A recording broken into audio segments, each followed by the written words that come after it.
নমস্কাৰ, মই ভনিতাই পুনৰ এটা নতুন ভিডিঅ'লৈ আপোনালোকক সকলোকে স্বাগতম জনাইছোঁ। মই আজি অমৰা টেঙা বনাইছিলোঁ, তো আপোনালোকক তাকে ৰেচিপিটো দেখাম বুলি ভাবিছিলোঁ। প্ৰথমতে অকণমান তেলত সৰিয়হ দিব, পিঁয়াজ দিব নালাগে। তাৰপিছত বইল কৰা অমৰাখিনি এনেকৈ ভাজি ল'ব।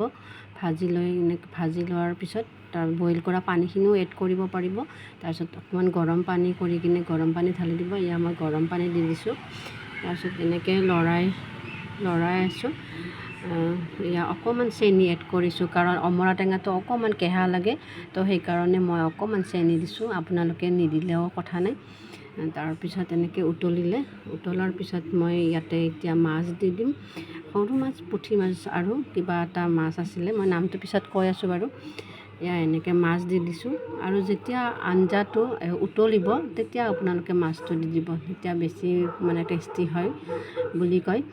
তো মই এনেকৈ মাছকেইটা দি দিলোঁ, এনেকৈ লাৰি আছোঁ। তাৰপিছত অকণমান উতলাৰ পিছতে নমাই থৈ দিলে হৈ যাব।